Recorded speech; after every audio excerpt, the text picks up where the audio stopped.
एक बहुत पुरानी कहावत है कि इंसान गलतियों का पुतला होता है और दूसरी कहावत ये है कि इंसान अपनी गलतियों से ही सीखता है। यहाँ पर मैं दूसरे कहावत के साथ पूरी तरह से सहमत हूँ, यानी कि जो इंसान जितनी ज़्यादा गलतियाँ करता है वो उतने ही ज़्यादा सीखता है। लेकिन इसका मतलब ये नहीं है कि आप गलतियों पे गलतियाँ करके अपनी पूरी ज़िंदगी बर्बाद कर लें। भाई उतनी गलतियाँ करें जितनी कि सहनीय हो, जिसको सहा जा सके। और दूसरी चीज़ ये है कि जो कहा जाता है ना, इंसान गलतियों का पुतला होता है, तो भाई मैं कुछ ऐसे लोगों को जानता हूँ कि वो इतनी सारी गलतियाँ करते हैं कि अगर एक आम इंसान गलतियों का पुतला होता है तो वो गलतियों के स्टैच्यू ऑफ लिबर्टी हैं।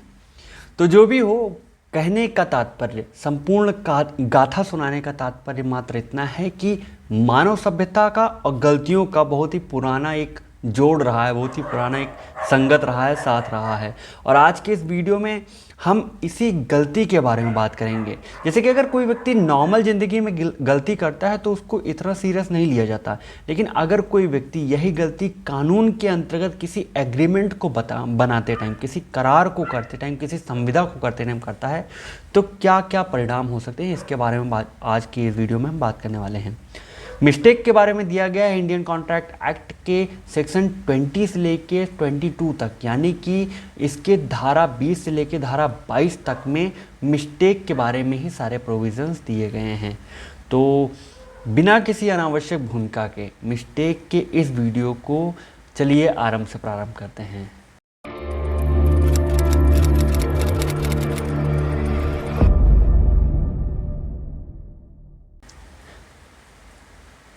आज वीडियो ये ऐसा कुछ करके इसलिए बनाना पड़ रहा है क्योंकि मौसम ख़राब होने की वजह से काफ़ी दिन से लाइट नहीं आ रही है। तो अभी घर में इतना ही इलेक्ट्रिसिटी स्टोरेज बचा हुआ है बैटरा में और इन्वर्टर वगैरह में, जिससे कि केवल मेरा लैपटॉप ही चल सकता है। इसलिए आज हम पूरे वीडियो को ऐसे ही बनाने वाले हैं।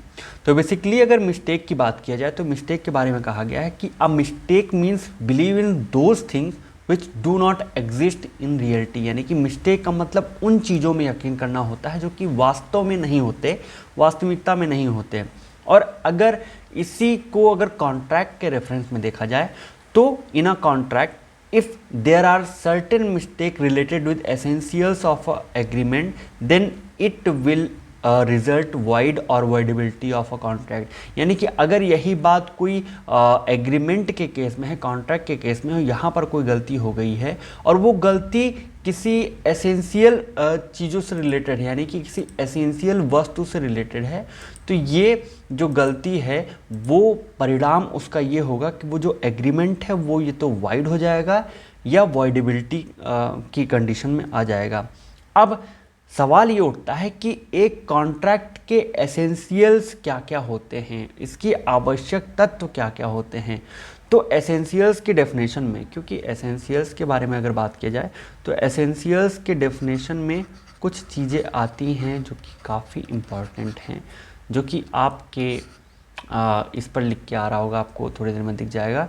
तो जैसे कि एसेंशियल्स क्या क्या होते हैं: mistake as to the existence of a subject matter, mistake as to the identity of subject matter, mistake as to the quality of subject matter, mistake as to the quantity of subject matter, mistake as to the price of subject matter, mistake as to the performance of a agreement. तो ये सारे mistakes जो होते हैं इन्हें essentials से related mistake कहा जाता है। तो इन सभी पॉइंट्स के बारे में हम लोग एक एक करके बात करने वाले हैं। बेसिकली अगर मिस्टेक की बात किया जाए, मिस्टेक के बारे में, तो मिस्टेक जो इंडियन कॉन्ट्रैक्ट एक्ट है उसमें कुल मिला के सेक्शन 20 से लेके 22 तक में मिस्टेक के कुछ ऐसे टाइप दिए गए हैं, जहाँ पे अगर हम मिस्टेक को क्लासिफाई करना चाहें तो इसको ऐसे किया जा सकता है। जैसे एक मिस्टेक है, तो मिस्टेक को यहाँ पर इसको दो पार्ट्स में डिवाइड किया गया है। जो पहला मिस्टेक का पार्ट है वो डील करता है मिस्टेक ऑफ फैक्ट के बारे में, और जो दूसरा पार्ट है वो डील करता है मिस्टेक ऑफ लॉ के बारे में। मिस्टेक ऑफ फैक्ट का मतलब, जैसा कि हमने बात किया कि किसी एग्रीमेंट के केस में किसी फैक्ट से रिलेटेड, जो कि एक मटेरियल फैक्ट है, उससे रिलेटेड जितने भी मिस्टेक्स होंगे वो mistake as related to fact माने जाएंगे, यानी कि मिस्टेक ऑफ फैक्ट माने जाएंगे। और जो दूसरा है मिस्टेक ऑफ लॉ, यानी किसी लॉ के एग्जिस्टेंस और नॉन एग्जिस्टेंस से रिलेटेड जितने भी मिस्टेक होंगे वो मिस्टेक ऑफ लॉ माने जाएंगे। इस केस में एक मैक्सिम है जो कि बहुत फेमस है, जो अगर आपने आईपीसी पढ़ी हुई तो आपको भी पता होगा। इस मैक्सिम को हम कहते हैं इग्नोरेंसिया फैक्टम एग्जीक्यूटेड, इग्नोरेंसिया जूरिस नॉन एग्जीक्यूटेड। यानी कि मिस्टेक अगर किसी फैक्ट से रिलेटेड है, मिस्टेक ऑफ फैक्ट है, तो वो एक्सक्यूजेबल है, वो एक्सक्यूज किया जा सकता है, वो क्षम्य है। लेकिन अगर यहीं पर ये मिस्टेक है किसी लॉ से रिलेटेड, विधि की उपस्थिति या गैर उपस्थिति से रिलेटेड है, अनुपस्थिति से रिलेटेड है, तो ये क्षम्य नहीं है, इसको एक्सक्यूज नहीं किया जाएगा। अब इसको और थोड़ा सा अगर हम बात करें तो इस मिस्टेक को हम थोड़ा सा और अच्छे से बता सकते हैं। जैसे मिस्टेक ऑफ फैक्ट है, ये भी इंडियन कॉन्ट्रैक्ट एक्ट के उसमें दो और सब पार्ट्स में डिवाइड हो जाता है, जहाँ पर पहला जो इसका पार्ट है वो बायलैटरल मिस्टेक से डील करता है, और जो इसका दूसरा पार्ट है वो डील करता है यूनिलैटरल मिस्टेक्स से। बायलैटरल मिस्टेक्स क्या होते हैं? बायलैटरल मिस्टेक्स के बारे में जो है वो इंडियन कॉन्ट्रैक्ट एक्ट के सेक्शन 20 में दिया गया है। यानी इसके बारे में जो है, एक मिनट चेंज कर लेते हैं कलर ताकि आपको थोड़ा सा चीज़ें आसान रहेंगी। तो इस बायलैटरल मिस्टेक के बारे में दिया गया है सेक्शन 20 ऑफ द एक्ट के अंतर्गत। बायलैटरल मिस्टेक्स वो मिस्टेक्स होते हैं जो एक एग्रीमेंट के अंतर्गत पार्टीज़ जो होती हैं, जो दोनों पार्टीज़ हैं उनके साइड से आता है। यानी कि अगर दोनों पार्टीज़ मिस्टेक करनी है तो उस मिस्टेक को कहा जाएगा बायलैटरल मिस्टेक। और वहीं पर एक एग्रीमेंट के अंतर्गत कोई एक सिंगल पार्टी अगर कोई मिस्टेक कर रही है तो इस मिस्टेक को कहा जाएगा यूनिलैटरल मिस्टेक, जिसको दिया गया है सेक्शन 22 ऑफ द एक्ट के अंतर्गत। तो ये हो गया। और लॉ को भी, मिस्टेक ऑफ लॉ को भी दो सब पार्ट्स में डिवाइड किया गया है, जहाँ पे पहला इसका जो पार्ट है वो डील करता है mistake of law as related to foreign laws. यानी कि अगर ये मामला फॉरेन लॉ से रिलेटेड है, सॉरी फॉरेन की स्पेलिंग मिस्टेक हो गई है, इसको थोड़ा सा सही कर लेते हैं। अगर यहाँ पर मिस्टेक किसी फॉरेन लॉ से रिलेटेड हुआ है तो उसको कहा जाएगा mistake of law as related to foreign law.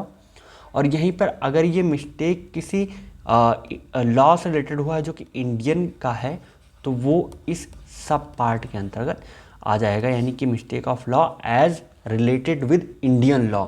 तो अगर यहाँ पर कोई फॉरेन लॉ से रिलेटेड मामला हुआ है, मान लीजिए किसी एग्रीमेंट में फॉरेन लॉ का हनन किया गया है, एग्रीमेंट ऐसा है कि वो फॉरेन लॉ को एक तरह से भंग कर रहा है, तो ये फॉरेन लॉ से रिलेटेड जितने भी मिस्टेक होंगे वो मिस्टेक ऑफ फैक्ट की ही तरह डील किए जाएंगे और ये वॉइड होंगे।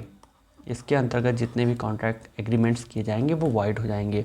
और अगर वहीं पर मिस्टेक ऐसा है जो कि इंडियन लॉ से रिलेटेड है तो ये वॉइड ना होकर ये हो जाएंगे नॉट वॉइडेबल।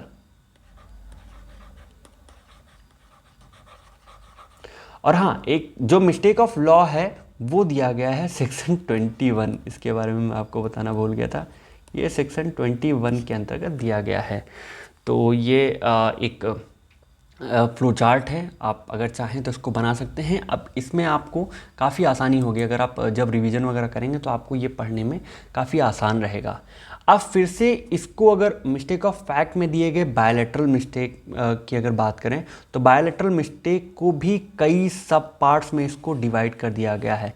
अब इसके सब पार्ट्स के बारे में आपको ये लिख कर आ रहा होगा, ये पूरा इसका ढांचा है, इसमें इसको डिवाइड कर दिया गया है। तो अगर यहाँ पर मिस्टेक्स बायलैटरल हैं तो बायलैटरल मिस्टेक्स जितने भी होंगे उनका रिजल्ट होगा वॉइड, यानी कि वो एग्रीमेंट को वॉइड कर देंगे। और अगर यहीं पर कोई ऐसा मिस्टेक है जो कि यूनिलैटरल है तो वो उसको वॉइड ना कर यूनिलैटरल मिस्टेक जितने भी होते हैं वो नॉट वॉइडेबल हो जाते हैं।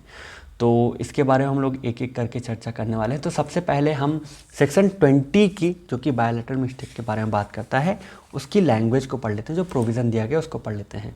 तो प्रोविज़न के अंतर्गत दिया गया है agreement void where both parties are under mistake as to the matter of fact where both the parties to an agreement are under a mistake as to the matter of fact essential to the agreement is void। यानी कि अगर वही चीज़ जो मैंने आपको बताई है पहले भी कि अगर यहाँ पर एग्रीमेंट ऐसा है जो जहाँ पर दोनों ही पार्टीज किसी मिस्टेक मतलब कोई गलती कर चुके हैं, मिस्टेक कर चुके हैं, जो कि उस मटेरियल फैक्ट से रिलेटेड है, एग्रीमेंट के मटेरियल फैक्ट से रिलेटेड है, तो वो उसका रिजल्ट ये होगा कि जो वो एग्रीमेंट है वो वाइड हो जाएगा।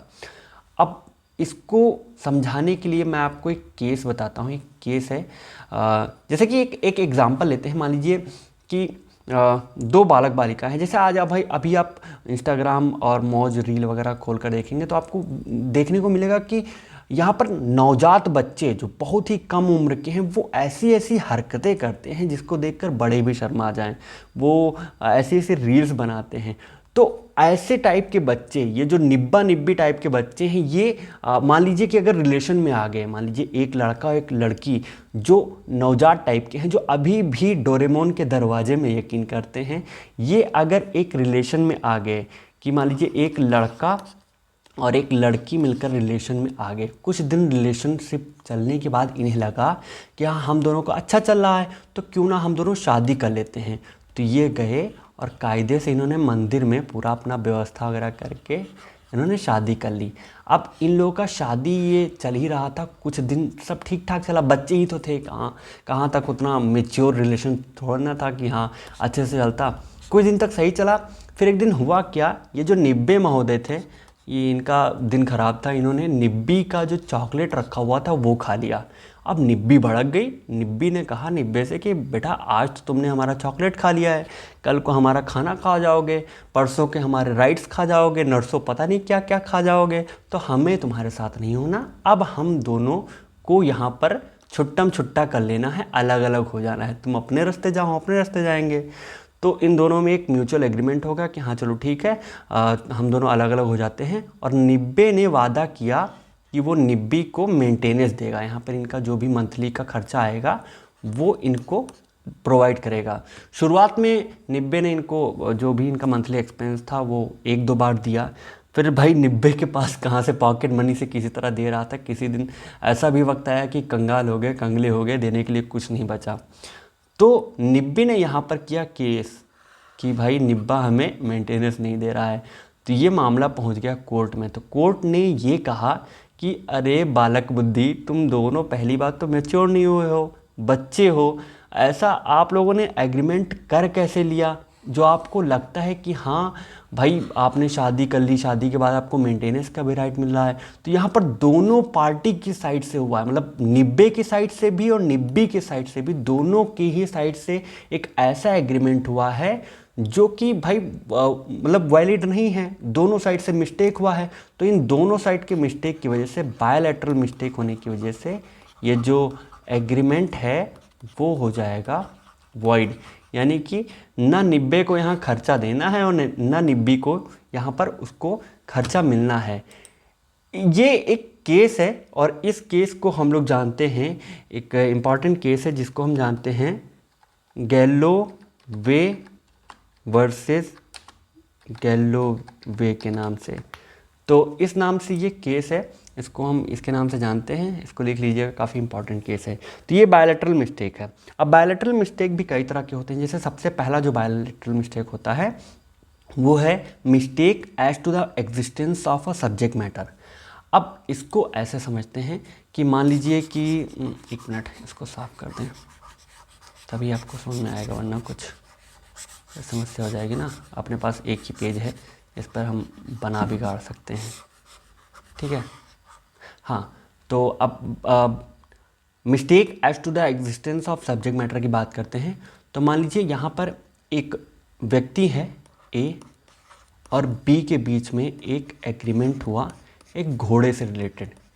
ए के पास एक घोड़ा है जो काफ़ी अच्छा है और बी उसे ख़रीदना चाहता है। तो ए और बी के बीच में एक एग्रीमेंट हुआ घोड़े से लेके कि हम, बी ने कहा कि यार अपन तुम्हारा घोड़ा खरीदेंगे और ए ने कहा ठीक है खरीद लो। इन दोनों के बीच में एग्रीमेंट हुआ और अगले दिन इनको जिस दिन मिलना था घोड़ा, उसी रात में घोड़े की डेथ हो गई। अब यहाँ पर डेथ हो गई और ये बात दोनों को ही नहीं पता थी, ना तो ए को पता थी ना तो बी को पता थी कि घोड़े की डेथ हो गई है। और एग्जीक्यूशन का दिन आ गया। तो जब एग्जीक्यूशन करने गए तो पता चला भाई घोड़ा तो मर चुका है, क्योंकि यहाँ पर जो ये सब्जेक्ट मैटर है वो एग्जिस्टेंस में ही नहीं है, तो इसको एग्जीक्यूट नहीं करा जा सकता। और इसी वजह से ये जो एग्रीमेंट है वो हो जाएगा वॉइड। ओके, तो ये तो हुआ हमारा पहला तरीका जो कि बायलैटरल मिस्टेक के बारे में बात करता है। ऐसे ही एक जो दूसरा पॉइंट है, दूसरा जो एग्रीमेंट है जो कि वॉइड करार देता है, जो बायलैटरल मिस्टेक से रिलेटेड है, वो है mistake as to the quantity of subject matter. Quantity of subject matter का मतलब ये हुआ कि अगर किसी एग्रीमेंट में क्वांटिटी से रिलेटेड दोनों ही साइड से कोई मिस्टेक हुआ है तो ये उस एग्रीमेंट को वॉइड घोषित कर देगा। कैसे कर देगा? जैसे अभी आपको बताएं कि मान लीजिए यहाँ पर दो व्यक्ति हैं, गलत चीज़ आ गया भाई। यहाँ पर मान लीजिए एक व्यक्ति है, ये वेंडर है, ये ठेला लगाता है, ये केले का इसका व्यापार है, ठीक है, ये केले का ठेला लगाता है। और ये जो बी हैं वो खरीदार महोदय हैं, वो गए इनके पास केला लेने। तो जैसे कई इलाकों में होता है कि केला तौल के हिसाब से, मतलब किलो के हिसाब से बिकता है। तो ये जो ए महोदय हैं ये केला बेचते हैं 60 रुपये किलो के हिसाब से, लेकिन बी महोदय को ये बात नहीं पता है। बी को ये पता है कि 50 रुपये दर्जन के हिसाब से केला मिलता है। तो ये इन्होंने जो है ए के साथ एक एग्रीमेंट किया केला खरीदने को लेकर, और इन्होंने ए को दिया 100 रुपये, ये सोचकर कि बदले में ए मुझे 2 दर्जन केले देंगे। और ए 100 रुपये पाकर सोचे कि भाई अपने को केला देना है तो 60 रुपये किलो के हिसाब से, तौल के हिसाब से इन्हें 1.5 किलो केला देना चाहिए बी को। तो यहाँ पर दोनों ही पार्टी की साइड से, मतलब ए के साइड से भी और बी के साइड से भी सब्जेक्ट मैटर के क्वांटिटी से रिलेटेड एक मिस्टेक हुआ है। वो किलो के भाव से बेच रहे हैं, समझ रहे हैं, और वो दर्जन के हिसाब से समझ रहे हैं। तो दोनों के साइड से ही मिस्टेक हुआ है, और इस मिस्टेक की वजह से ये जो एग्रीमेंट है वो वॉइड हो जाएगा। ठीक है। Then the next point is, जो हमारा तीसरा पॉइंट है बायलैटरल मिस्टेक के केस में, वो है mistake as to the quality of subject matter. अब क्वालिटी ऑफ सब्जेक्ट मैटर की अगर बात करें तो क्वालिटी ऑफ सब्जेक्ट मैटर के बारे में बात करते हैं, पहले इसको निपटा लें। जैसे क्वालिटी एक ऐसी चीज़ है जो सब्जेक्टिव चीज़ है, हर व्यक्ति के हिसाब से क्वालिटी अलग अलग हो सकती है। मान लीजिए कि अगर मैंने किसी एक व्यक्ति को मान लीजिए मेरे घर पे एक नौकर आया है नया ना, जो चाय पानी खाना सब बनाता है, तो मैंने उसको बोला कि यहाँ पर मैं हूँ, ठीक है, मैं हूँ अभिषेक मिश्रा। तो मैंने अपने नौकर से बोला कि बेटा एक चाय बना के ले आओ, यहाँ पे बी मेरा सर्वेंट है। वो गया चाय बनाने, मैंने कहा उससे बेस्ट चाय बना के दो, एकदम अच्छी वाली, तड़का एकदम मज़ा आ जाए, तन मन आग लग जानी चाहिए। तो इसको अच्छी चाय ये पता है क्योंकि ये गरीब फैमिली से बिलोंग करता है काफ़ी।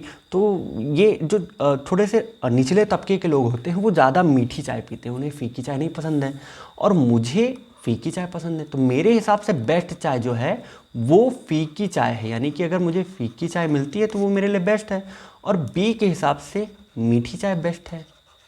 तो इन्होंने बना दी मीठी चाय और मैंने एक्सपेक्ट करा था कि मुझे फीकी चाय मिलेगी। तो मेरे साइड से भी मिस्टेक हुआ और इनके साइड से भी मिस्टेक हुआ, क्योंकि यहाँ पर कोई क्लेरिफिकेशन नहीं था, और इस वजह से ये जो चाय वाला एग्रीमेंट हुआ है ये वॉइड हो जाएगा। वैसे आप इसको लिटरल मत लीजिएगा, ये मैंने आपको समझाने के लिए बोला कि अगर कोई ऐसा एग्रीमेंट है जो किसी सब्जेक्ट मैटर की क्वालिटी से रिलेटेड है, तो क्वालिटी क्योंकि सब्जेक्टिव मैटर है तो इसलिए वो एग्रीमेंट वॉइड हो जाएगा। अगला जो मिस्टेक है बायलैटरल, वो है mistake as to the price of subject matter. Price of subject matter का मतलब ये हुआ कि जैसे मान लीजिए कोई एग्रीमेंट ऐसा हुआ है जिसमें सब्जेक्ट मैटर के प्राइस से रिलेटेड कोई मिस्टेक हुआ है जो दोनों के ही पार्टी की साइड से हुआ है।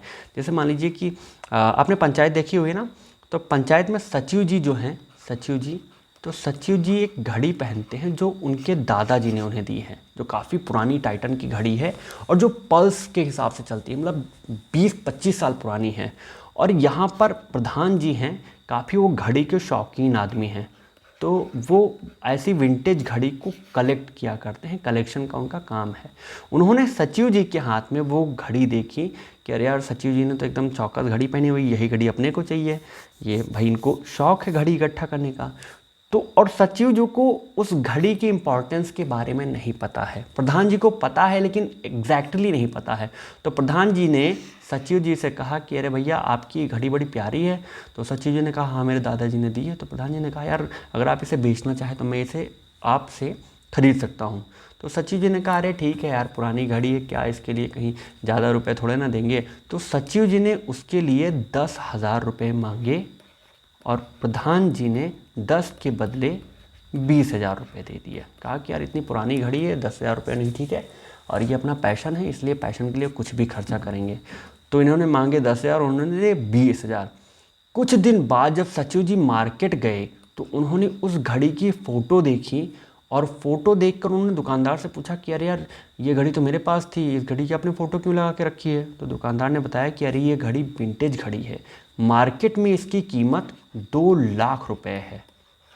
अब सचिव जी को लगा झटका कि अरे, अपने तो एल लग गए, भाई ये क्या कर दिया आपने, अपनी विंटेज घड़ी ऐसे कैसे बेच दी, प्रधान जी को भी 20,000 की, मतलब 20,000 इतने सस्ते में बेच दी। तो यहाँ पर प्रधान जी की भी साइड से मिस्टेक हुआ है, क्योंकि प्रधान जी को प्राइस के बारे में एक्चुअली नहीं पता था, और सचिव जी की साइड से तो हुआ ही है। यानी कि दोनों ने मिलाकर बायोलैटरल मिस्टेक करी है, जो कि प्राइस रिलेटेड है, सब्जेक्ट मैटर के प्राइस रिलेटेड है, और इस वजह से ये भी एग्रीमेंट हो जाएगा वॉइड। ठीक है। देन जो अगला जो हमारा पॉइंट है, जो बायोलैटरल मिस्टेक के केस में है, वो है mistake as to the identity of subject matter. बड़ा चौकस चीज़ है। आइडेंटिटी ऑफ सब्जेक्ट मैटर का मतलब ये हुआ कि किसी सब्जेक्ट मैटर के आइडेंटिटी में, उसको पहचानने में दोनों ही पार्टी से, एक एग्रीमेंट के दोनों ही पार्टी से गलती हो गई। जैसे आपको ये बताऊं कि जैसे मान लीजिए कि मैं हूँ, मेरे पास, मैं काफ़ी बड़ा आदमी हूँ, पैसे वाला हूँ, तो मैं हूँ अभिषेक मिश्रा, मेरे पास 2 कार हैं। पहली कार मेरे पास है टूरिज्म पर्पज़ की, नॉर्मली चलने वाली सड़क पे ऐसे ही अच्छा खासा एवरेज देती है, और दूसरी है मेरे पास रेसिंग वाली कार। अब यहाँ पर एक मेरे मित्र हैं आशीष नाम के, वो आए मेरे से कार खरीदने। तो उनका मन था ये रेसिंग वाली कार खरीदने का, उन्होंने मेरे से एग्रीमेंट किया रेसिंग कार खरीदने के लिए, और मुझे लगा कि ये टूर पे जाना चाहते हैं, ये मुझसे टूरिज्म वाली कार खरीदना चाहते हैं। तो फिर हुआ ये कि इन्होंने पैसे दे दिए। जब एग्जीक्यूशन की बारी आई तो पता चला कि हम दोनों ने ही मिस्टेक करी है। मैं टूरिज्म वाली कार समझ रहा था, आशीष उसे रेसिंग वाली कार समझ रहे थे। तो दोनों के साइड से मिस्टेक हुआ है, बायोलैटरल मिस्टेक है, सब्जेक्ट मैटर की आइडेंटिटी से रिलेटेड है, और इसलिए वो संपूर्ण एग्रीमेंट जो है वो हो जाएगा वॉइड। आई होप आपको कि ये सारे ही पॉइंट समझ में आ रहे हैं। इस केस में इस पॉइंट में एक केस है जो कि काफ़ी इंपॉर्टेंट है, जिसको लिख लीजिएगा, जिसको हम कहते हैं कूपर वर्सेस फिप्स का केस। लिख के बता देता हूँ, अगर आपको समझ में आए तो लिख लीजिएगा। बाकी इस केस का नाम है वेट, कूपर वर्सेस फिप्स। तो इस केस में क्या हुआ था, एक चाचा भतीजे थे, तो दोनों में काफ़ी अच्छी खासी मित्रता थी। चाचा के पास एक फिशरी थी, मतलब पूरा एकदम फिशरी थी, मछली उछली पाल के रखे थे। तो उन्होंने वादा किया था कि यार भतीजे को अपनी फिशरी ये दे देंगे। कुछ दिन बाद चाचा की हो जाती है डेथ। तो चाचा की जब डेथ हो जाती है तो भतीजा जाता है उस फिशरी को खरीदने के लिए। ठीक है, वो जाता है जो चाचा की लड़की थी उनके हाथ से उस फिशरी को खरीदने के लिए। चाचा की लड़की जब बेचने चलती हैं, जब कागजात वगैरह निकाले जाते हैं, एग्रीमेंट हो चुका है यहाँ पर, इन दोनों के बीच में चाचा की लड़की और यहाँ पर भतीजे के बीच में एग्रीमेंट हो चुका है। और जब एग्जीक्यूशन की बारी आई तो पता चला भाई ये फिशरी तो पहले से ही भतीजे का है, चाचा ने तो इस पर वैसे ही कब्जा करके रखा था।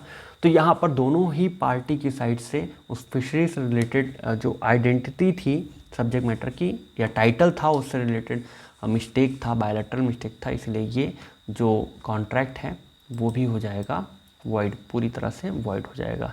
ठीक है, तो ये सारे के सारे बायोलैटरल मिस्टेक के सब पॉइंट्स थे, ये टाइप्स थे कि कौन कौन से बायोलैटरल मिस्टेक होते हैं। आई होप आपको ये सब समझ में आए होंगे। अब हम आते हैं यूनिलैटरल मिस्टेक पे।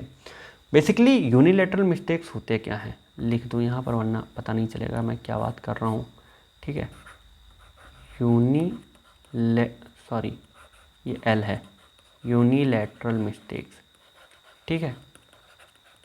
यूनिलैटरल मिस्टेक्स के बारे में दिया गया है section 22 of the ICA Indian contract act में। तो यूनिलैटरल मिस्टेक का मतलब ये होता है कि जब किसी एग्रीमेंट के अंतर्गत किसी सिंगल पार्टी के द्वारा कोई गलती हो जाती है, कोई त्रुटि हो जाती है, तो उसको कहते हैं यूनिलैटरल मिस्टेक। और ये जो है, ये अगर गलती एक पार्टी की साइड से हुआ यानी कि यूनिलैटरल मिस्टेक है, तो यहाँ पर जो एग्रीमेंट होगा वो ना तो वॉइड होगा ना ही वॉइडेबल होगा, ये हो जाएगा, ये मैंने गलत लिख दिया, ये हो जाएगा नॉट वाइडेबल। नॉट वाइडेबल का मतलब ये हुआ क्योंकि ये कोर्ट के ऊपर डिपेंड करता है, ये कोर्ट के ऊपर डिपेंड करता है कि वो केसेस और सर्कमस्टेंसेस, सारे एविडेंसेस को देखने के बाद उस कॉन्ट्रैक्ट को वॉइड कर रहे हैं या वैलिड कर रहे हैं, ये कोर्ट के ऊपर होता है, इसलिए इसको नॉट वाइडेबल कहा जाता है। ओके, तो यूनिलैटरल मिस्टेक का एक एग्जांपल लेते हैं कि जैसे मान लीजिए एक आपको एक केस बताते हैं, इसको कहते हैं URDC वर्सेस पावेल का केस। URDC वर्सेस पावेल के केस में क्या हुआ था, जैसे आपको ये पता होगा ना कि विदेशों में क्या होता है कि जितने भी आग बुझाने वाले जो दमकल विभाग होते हैं, फायर कंट्रोल वाले, उनका एक तरह से प्राइवेटाइजेशन होके रखा है। तो उन्होंने क्या किया है, ऐसे ही इस केस में भी हुआ था कि फायर जो डिपार्टमेंट था, दमकल विभाग, तो उन्होंने अपने ऑफिस के बाहर ही एक पूरा एक पर्चा चिपका के रखा था कि हम एक स्पेसिफिक एरिया तक ही, यानी कि ये जो इनका ऑफिस है, इस ऑफिस से 10 किलोमीटर के अंदर ही फ्री सर्विस देते हैं। यानी अगर आग 10 किलोमीटर के अंदर बुझाना है तो फ्री रहेगा, कोई चार्ज नहीं पड़ेगा। लेकिन अगर ये 10 किलोमीटर के बाहर पड़ गया, यानी कि अगर 11 किलोमीटर से फिर आगे की ओर पड़ गया, तो यहाँ पर आपको फीस देना पड़ जाएगा। तो एक पावेल महोदय थे, तो इनका यहाँ पे फार्म हाउस था, बड़ा सा फार्म हाउस, जो कि 10 किलोमीटर के एरिया से बाहर पड़ रहा था, यानी ऑफिस से 15 किलोमीटर, मान लीजिए कि 15 किलोमीटर के आसपास पड़ रहा था। पावेल महोदय का ये फार्म हाउस था, यहाँ पर लग गई आग और इन्होंने ये चीज़ कंफर्म करनी, क्योंकि अब इन्होंने दमकल विभाग वालों ने अपने ऑफिस के बाहर ये पर्चा चिपका के रखा है कि हम 10 ही किलोमीटर तक फ्री देते हैं सर्विस। तो भाई इनकी साइड से तो मिस्टेक हो नहीं रहा है, पावेल महोदय के यहाँ लगी आग और इन्होंने क्या किया, इन्होंने दमकल विभाग को तुरंत फ़ोन किया, ये लोग पहुँचे और इन्होंने तुरंत वहाँ पर पानी वानी डाल के इस आग को बुझाया, फार्म हाउस को कंट्रोल में लिया। अब जब इन्होंने जो फायर हाउस वाले थे, दमकल विभाग वाले, इन्होंने मांगा इनसे पैसा पावेल महोदय से। तो पावेल महोदय ने कहा कि काहे का पैसा, भाई 15 ही किलोमीटर तो पड़ रहा है, बस 5 ही किलोमीटर तो ज़्यादा हुआ है, तो 5 किलोमीटर के लिए क्या पैसे लेंगे। लेकिन ये लोग माने नहीं, इन लोगों ने कहा कि अरे हम पहले से चिपका के रखे हैं कि हम 10 किलोमीटर के बाहर जैसे निकलेंगे वैसे ही पैसा चार्ज करेंगे। तो ये मामला पहुंच गया कोर्ट में और कोर्ट ने कहा क्योंकि यहाँ पर मिस्टेक यूनिलैटरल है, एक साइड से है और इनकी साइड से है और इनको पता होना चाहिए था कि उन्होंने पर्चा चिपका के रखा हुआ है, तो अगर आप 15 किलोमीटर पढ़ रहे हैं तो आपको पैसा देना पड़ जाएगा, और इन्हें पैसे देने पड़ गए। तो यहाँ पर यूनिलैटरल मिस्टेक अगर होता है तो मामला नॉट वाइडेबल होता है, और नॉट वाइडेबल इसलिए होता है क्योंकि ये कोर्ट के ऊपर होता है कि वो उस एग्रीमेंट को सर्कमस्टेंसेस के हिसाब से, एविडेंसेस के हिसाब से, बाकी चीज़ों के हिसाब से उसको वाइड घोषित करें या वॉइडेबल घोषित करें। तो ये होता है यूनिलैटरल एग्रीमेंट, ये जो कि दिया गया है सेक्शन 22 में। तो अब बात कर लेते हैं सबसे लास्ट में मिस्टेक ऑफ लॉ के बारे में, जो कि दिया गया है सेक्शन 21 ऑफ द एक्ट में। तो mistake of law, mistake of law, ये दिया गया है सेक्शन 21 में। मिस्टेक ऑफ लॉ में ये है कि अगर ये मिस्टेक किसी इंडियन लॉ से रिलेटेड हुआ है, मान लीजिए कि अगर ये मान लीजिए सबसे पहले अगर फॉरेन लॉ से रिलेटेड कोई हुआ है, यहाँ पर मिस्टेक और एग्रीमेंट हो गया है, तो ये एग्रीमेंट हो जाएगा, सीधे सीधे मिस्टेक ऑफ फैक्ट की तरह डील किया जाएगा और वॉइड हो जाएगा। लेकिन अगर यही मामला कोई इंडियन लॉ से रिलेटेड है, आप ये मानकर चल रहे हैं, जैसे मिस्टेक ऑफ लॉ का मतलब ये हुआ कि जो एग्रीमेंट करने वाली पार्टीज़ हैं वो मानकर चल रही हैं कि ऐसा कोई लॉ यहाँ पर प्रिवेल ही नहीं करता, मतलब लॉ के नॉन एग्जिस्टेंस को वो मानकर चलते हैं। तो अगर आप ऐसा मानकर इंडियन लॉ के रेफरेंस में ऐसा मानकर कि कोई Indian law, specific Indian law prevail करता है या नहीं करता है, फिर आपने कोई एग्रीमेंट कर लिया, तो यहाँ पर आपकी गलती है। क्योंकि जैसा कि मैक्सिम के अनुसार इग्नोरेंसिया जूरिस नॉन एग्जीक्यूटेड, कि आपको लॉ ऑफ लैंड है वो तो कम से कम आना ही चाहिए, ये कानून एक प्रिजम्पशन लेके चलता है, इसलिए यहाँ पर आपकी गलती मानी जाएगी और ये जो कॉन्ट्रैक्ट है वो नॉट वॉइडेबल होगा, यानी कि कोर्ट के ऊपर ही होगा कि वो उसको क्या करती हैं। जैसे मान लीजिए कि एक ए और बी ने एक कॉन्ट्रैक्ट किया किसी कंटिंजेंट इवेंट के बारे में, जो कि हो भी सकता है और नहीं हो सकता है, और ये आता है वेगरिंग की डेफिनेशन में। ठीक है, वेगरिंग के डेफिनेशन में आता है।